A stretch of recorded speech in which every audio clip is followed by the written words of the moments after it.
Bonjour à tous et bienvenue dans cette nouvelle vidéo sur la guérison du deuil. Alors, qu'est-ce que c'est que la guérison du deuil? Qu'est-ce que je veux dire par là?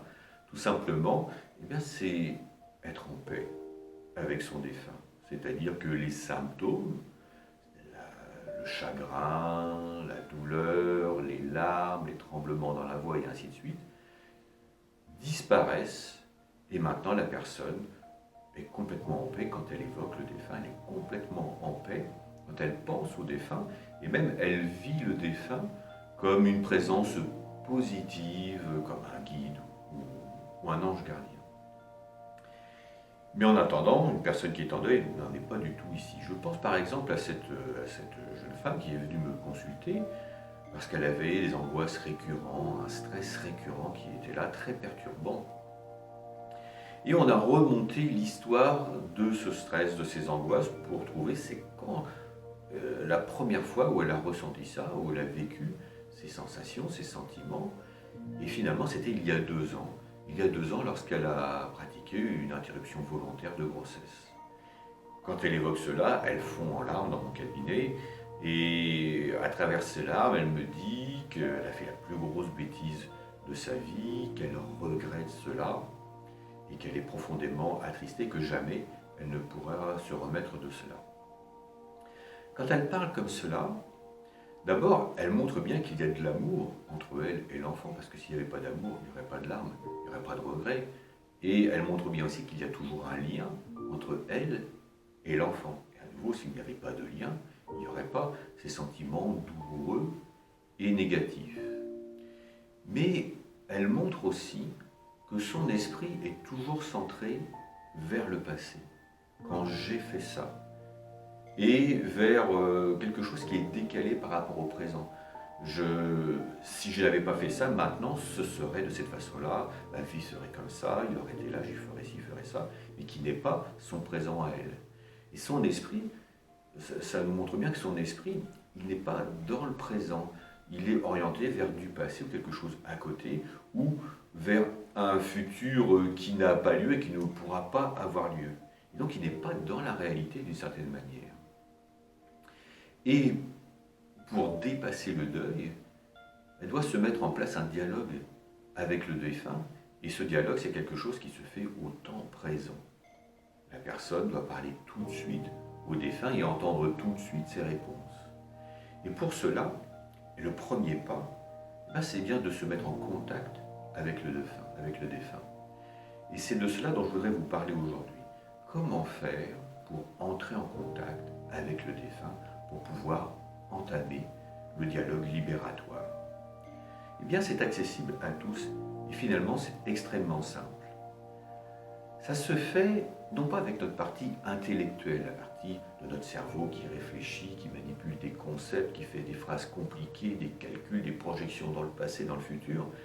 C'est avec notre partie qui est beaucoup plus intuitive, notre cerveau émotionnel, de manière à prendre les choses comme elles viennent spontanément, sans réfléchir. Quand on interroge les personnes qui sont en deuil, par rapport au fait de savoir est-ce qu'elles sentent la présence du défunt.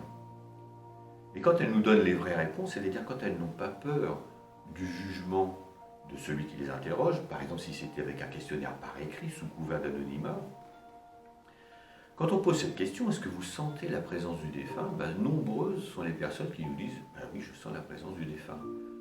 À peu près une personne sur deux. Et certaines d'entre elles vont nous dire « parfois, je vois son image ». Et c'est une façon d'être en présence. Et elles peuvent dire qu'elles sont en présence parce qu'elles vivent ce moment comme une réalité. Je te vois là tout de suite. Il y a d'autres personnes qui vont nous dire parfois je lui parle à voix haute ou dans ma tête et même je sais ce qu'il me répond. C'est quelque chose de très fréquent que les endeuillés n'avouent pas toujours ou ne divulguent pas à tout le monde parce qu'ils n'ont pas envie d'être mal jugés ou pris pour un fou.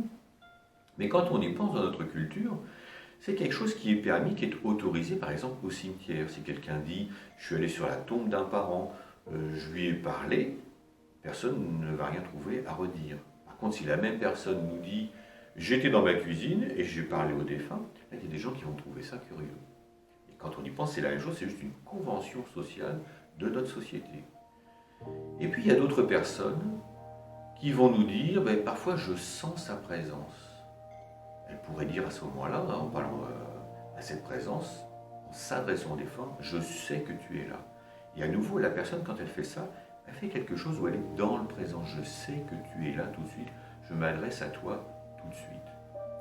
Et un des grands secrets, c'est d'abord de s'autoriser à faire cela et à s'autoriser à prendre cela comme une réalité et à avoir une action, un dialogue au temps présent. Quand on y pense, simplement le fait de penser au défunt, eh bien déjà par la pensée, c'est déjà une façon de s'y connecter, de se mettre en présence du défunt. Et si vous voulez faire l'expérience, simplement vous pouvez penser à votre défunt. Et quand vous y pensez, observez de quelle direction a l'air de venir cette pensée. Et cette direction, elle vous indique simplement la localisation, l'endroit où se situe le défunt. Et maintenant que le lien est établi, eh bien vous pouvez poursuivre le dialogue. Et ce que je propose toujours à mes clients lorsque nous faisons cela en cabinet, eh bien c'est de commencer le dialogue tout simplement en lui demandant de quoi il a besoin. De quoi as-tu besoin? Et puis alors, vous prenez la réponse qui vient comme elle vient et vous pouvez commencer à dialoguer et échanger avec lui comme cela se fait tout simplement, tout naturellement. Dans les prochaines vidéos, nous irons plus loin dans cet échange parce qu'il y a différents pas, différentes étapes possibles, mais aussi différents blocages possibles et nous verrons tout cela en détail au fur et à mesure. Mais le premier pas, c'est bien celui que nous avons abordé aujourd'hui, pouvoir se mettre en présence du défunt pour pouvoir commencer ce dialogue tout simplement. Si vous avez aimé cette vidéo, n'hésitez pas à liker, à la partager et vous pouvez trouver d'autres informations, bien entendu, sur mon site philippelecadieux.fr. Je vous dis à très bientôt pour une prochaine vidéo.